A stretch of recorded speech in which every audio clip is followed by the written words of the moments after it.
बिस्मिल्लाहिर्रहमानिर्रहीम। आज का जो कीमती वजीफ़ा मैं आपको बताने जा रहा हूँ, इस वजीफ़े की इतनी बरकत व फजीलत है, इंशाअल्लाह जो भी आपके बिगड़े काम हैं वो सब सीधे हो जाएंगे इंशाअल्लाह इज़्ज़ वजल।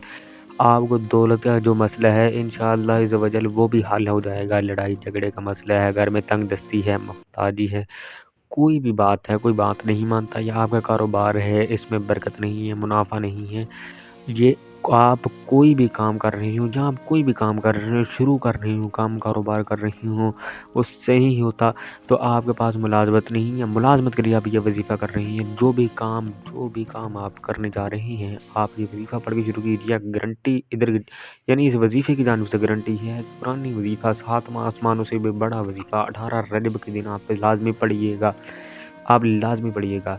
वो सही नहीं होता इंशाअल्लाह इज़्ज़ वजल। अल्लाह ताला के नाम में बड़ी फ़ज़ीलत है। अल्लाह पाक के ने ये ख़ास अल्लाह पाक की तरफ से ये ख़ास तस्बीह है। अल्लाह पाक ने ख़ास अपने नबी के लिए इसको उतारा है और इसकी मैं आपको कुछ फ़ज़ीलत भी बताऊँगा इंशाअल्लाह इज़्ज़ वजल। आपके तमाम काम जो बिगड़े हुए हैं बन जाएँगे। जो भी आपकी ज़िंदगी में मुश्किलात हैं वो हल हो जाएँगी। आपने इस सूरत को पढ़ना कैसे हैं और इस सूरत को आपने पढ़ना कैसे, मैंने सामने स्क्रीन पर भी लिख दिया है। आपने इस सूरत को कैसे पढ़ना है, किस तरतीब से पढ़ना है, ये आप तरीक़ाकार जान लेते हैं। जब तक आपको तरीक़ाकार नहीं पता होगा फिर अमल असर नहीं करेगा। कुछ ख़ास एहतियात होती हैं, तो अब इसका तरीक़ाकार जान लीजिए। एहतियात में सबसे पहले ये है कि वक़्त आपने इसको पढ़ना है, जिस वक़्त पढ़ना है और आप फ़जर, ज़ोहर, असर, मगरिब व इशा, तहज्जुद की किसी नमाज़ के बाद भी आप ये वज़ीफ़ा कर सकते हैं। इसमें कोई पाबंदी नहीं है।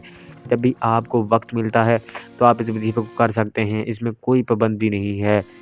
इसमें कोई पाबंदी नहीं है। इस वज़ीफ़े को आप जिस मर्ज़ी वक़्त कर सकते हैं। जो भी मर्द कोई भी मर्द कर सकता है, कोई भी औरत कर सकती है। अब अक्सर कुछ मर्दों में भी मुश्किलात का सामना होते हैं, क्योंकि मर्द बेचारे अपने बीवी बच्चों के लिए, घर पालने के लिए बाहर मेहनत मशक्कत करते हैं।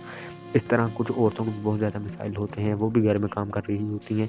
तो ज़िंदगी और जहाँ आपको जिस मर्ज़ी वक़्त आप काम कर रहे हैं, जॉब पर हैं, जो मर्ज़ी काम कर रही हैं, साफ-सुथरे कपड़े पहने हैं, तो आप वज़ीफ़ा शुरू कर दें। इंशाअल्लाह ये जब चलना कोई 18 रजब का दिन जो है ये गुज़रने नहीं देना आपने। मंगल का दिन है, मंगल का ख़ास वज़ीफ़ा है। दौलत के अलावा जो भी आपका मसला है, दौलत तो यार मिलनी ही मिलनी है ना, उसके अलावा जो भी मसला है, आप उसकी नीयत पढ़कर भी आप ये अमल कर सकते हैं। इस वज़ीफ़े की बरकत से अल्लाह की ख़ुसूसी रहमत होगी। वज़ीफ़े की बरकत से अल्लाह पाक की आपको ख़ुसूसी अनायत होगी और इसमें कोई किस्म की कोई पाबंदी नहीं है। अगर पहले आप कोई अमल कर रही हैं, वज़ीफ़ा करते हैं, कोई तस्बीह करते हैं, तो उसके फ़ौरन बाद इस अमल को किया जा सकता है। ऐसा ऐसा नहीं होना चाहिए कि आप वज़ीफ़ा भी कर रही हों और गुफ्तगू भी कर रही हों, ऐसा नहीं होना चाहिए। ना आपको कोई बुलाए, ना आप किसी को बुलाएँ। खामोशी के साथ आराम सुकून से ये आपने अमल करना है और कहीं भी बैठ सकते हैं। ये लाज़मी नहीं कि मर्द मस्जिद में बैठे, औरतें मुसल्ले के ऊपर बैठ जाएँ, तो ये भी लाज़मी नहीं है। मैंने एक कितना आसान आपको वज़ीफ़े को दिया है। आप किसी जगह पर मर्ज़ी पढ़ सकते हैं। काम करते हुए आप वज़ीफ़े को पढ़ सकते हैं। बेड के ऊपर बैठकर पढ़ लें। मुख्तसर ये है कि जहाँ भी आपको जगह मिले आप वहीं बैठ के पढ़ लें, पर दिल की सच्ची नीयत होनी चाहिए। अल्लाह पाक की आपके ऊपर इंशाअल्लाह ख़ुसूसी इनायत हो जाएगी।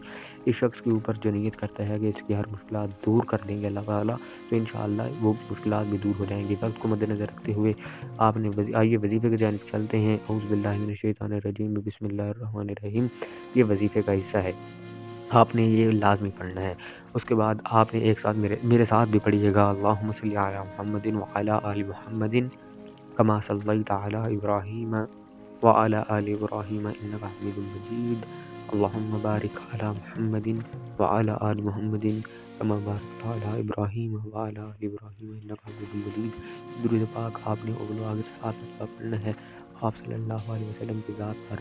और अगर मेरे भाई बहन को ये दुरूद पाक नहीं आता, किसी भाई बहन को नहीं आता, तो आप छोटा दुरूद पाक भी पढ़ सकते हैं सल्लल्लाहु अलैहि व आलिहि वसल्लम, यानी कि दुरूद व सलाम ही भेजने हैं नबी करीम सल्लल्लाहु अलैहि वसल्लम की ज़ात मुबारक पर।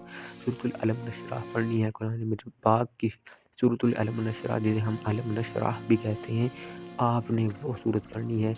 एक बार वो पढ़नी है, एक बार सूरतुल कौसर पढ़नी है। और किस तरीके से पढ़नी है थोड़ा जान लीजिएगा। ये सूरत है अलम नशराह लका सदरक। क्या हमने आपका सीना नहीं खोल दिया? ववज़अना अन्का विज़रक। और क्या आपसे आपका बोझ नहीं उतार दिया? और اس کی آخری آیت ہے کہ جس نے آپ کی کمر جھکا دی تھی اور ہم نے آپ کا ذکر بلند کر دیا، رسول اللہ صلی اللہ علیہ وسلم کے ذکر کو بلند کرنے والی یہ صورت ہے، اور جو یہ پڑھتا ہے اس کو بھی بلندیوں پر یہ صورت لے جاتی ہے۔ اور عفان اور وَإِذَا فَرَغْتَ فَانصَبْ، اور اپنے رب کی طرف وَإِلَىٰ رَبِّكَ فَارْغَب، اور یعنی کہ اپنے رب کی طرف دل لگائیے۔ محترم ناظرین، اپنے رب کی طرف لوٹیں، یعنی کہ نوجوان نسل کو بہت زیادہ ضرورت ہے اپنے رب کی طرف لوٹنے کی، تو آپ یہ وظیفہ لازمی کیجیے گا، لازمی اس وظیفے کو کیجیے گا۔ اور جو بوجھ آپ سے برداشت نہیں ہو سکتا، وہی کی عظمت اور قوت کو بیان کرتے ہوئے اللہ پاک نے پہاڑ پر نازل کرتے ہوئے دیکھا تو پہاڑ کے ٹکڑے ہو گئے، یعنی کہ رسول اللہ صلی اللہ علیہ وسلم کے عزم حوصلے کو، یعنی کہ میں نے اس امت پر یہ پیغام پہنچانا ہے، ان کو جہنم سے بچانا ہے، ہم آج بھی جہنم سے نہ بچیں، ہم آج بھی توجہ نہ دیں۔ محترم ناظرین، یہ بہت پریشانی کی بات ہے کہ رسول اللہ صلی اللہ علیہ وسلم نے ساری زندگی اسلام کے لیے وقف کر دی، ہمیں اپنی زندگیاں اسلام کے مطابق گزارنے کے مشکلات پیش آ رہی ہیں۔ اور اس آیت کریمہ میں اتنی برکت ہے، انما العسر یسرا، جو اس چیز کی تسبیح کرتا ہے اللہ پاک اس کو آسانیاں کر دیتے ہیں۔ رفعنا لک ذکرک، یعنی کہ یہ بلندیوں والی صورت ہے، اور سورۃ الکوثر یہ تو دولت والی صورت ہے۔ 18 مرتبہ آپ یہ عمل کر لیجیے گا، کوئی زیادہ وقت نہیں لگے گا، 10 منٹ کا وقت لگے گا۔ اسی طرح اذان، اقامت اور خطبہ اور تشہد میں بھی آپ دعا کیا کریں، وہ بھی قبولیت کا وقت ہوتا ہے۔ اور یہ دنیا مصائب و مشکلات کا گھر ہے، چنانچہ جہاں انسان اپنی زندگی میں مختلف قسم کی پریشانیوں و مصیبتوں سے دوچار ہوتا ہے، کبھی صحت، کبھی مال، کبھی دولت، کبھی اولاد کی وجہ سے مصیبتوں کا سامنا کر رہا ہوتا ہے، تو کبھی زمین و جائیداد کو لے کر پریشانیاں جھیلتا ہے۔ انسان کا جتنا بڑے عہدے پر فائز ہو، اس کی زندگی میں کچھ نہ کچھ پریشانیاں ضرور آتی ہیں، چاہے وہ فطری پریشانیاں ہوں یا جسمانی یا جذباتی پریشانیاں ہوں، انشاءاللہ عز و جل اس وظیفے کو کرنے سے دور ہو جائیں گی۔ اللہ پاک اس وظیفے کی برکت سے تمام پریشانیاں دور فرما دیں گے۔ اللہ پاک اس آیت کریمہ میں ہمیں یہ آگاہ بھی کر رہے ہیں کہ ہم غمگین اور اداس نہ ہوں، کیونکہ ہر مصیبت کے بعد آسانی ہوتی ہے۔ لہٰذا اگر کوئی انسان اللہ تعالیٰ کے دین پر ایمان رکھتا ہے، اللہ تعالیٰ کے وعدوں پر کامل بھروسہ رکھتا ہے، تو اللہ تعالیٰ کے کلام اور رسول اللہ صلی اللہ علیہ وسلم کی باتوں پر مکمل یقین رکھتا ہے، تو مصیبت کے بعد آسانی ضرور دیکھے گا، اس کی زندگی میں تنگی کے بعد خوشحالی ضرور آئے گی۔ اور جو آخری آیت ہے فَإِذَا فَرَغْتَ فَانصَبْ وَإِلَىٰ رَبِّكَ فَارْغَب، اس کا ترجمہ یہ ہے کہ جب آپ فارغ ہو جایا کریں تو محنت کیجیے عبادتوں میں، یعنی کہ اپنے رب کی طرف توجہ رکھیں۔ اور اس آیت کریمہ میں اللہ تعالیٰ کی طرف سے آپ صلی اللہ علیہ وسلم کو ہدایت اور رہنمائی کے فریضہ سے فارغ ہو جایا کریں، یعنی کہ اس آیت میں اللہ پاک نے انسان کو یہ حوصلہ دیا ہے کہ آپ محنت کیا کریں انشاءاللہ عز و جل، اور عبادت کی طرف متوجہ ہو جائیں، یعنی کہ عبادت کی طرف انسان کو متوجہ ہو جانا ہے۔ 18 بار آپ نے عمل کرنا ہے، اور بلاخر درود پاک کے ساتھ آپ سب کے لیے ہماری دعا ہے اللہ پاک آپ تمام پر اپنی رحمتیں برکتیں نازل فرمائے۔ دیجیے گا اجازت محترم ناظرین، ملتے ہیں بہت جلد اگلے مجرب ترین عمل کے ساتھ۔ جزاک اللہ۔ چینل کو سبسکرائب اور ویڈیو کو لائک لازمی کر کے جائیے گا، اور کمنٹ باکس میں اللہ تعالیٰ کا کوئی پیارا سا نام لازمی لکھ کے جائیے گا بس، اور صدقہ جاریہ کے طور پر اپنے بہن بھائی کے لیے کوئی بھی دعا کمنٹ باکس میں لازمی لکھ کے جائیے گا، اور اپنا نام، تاکہ ہم آپ کو اجتماعی دعا میں شامل کر لیں۔ جزاک اللہ خیرا۔ اللہ پاک آپ تمام احباب پر اپنی رحمت نظر کرم فرمائے، آمین۔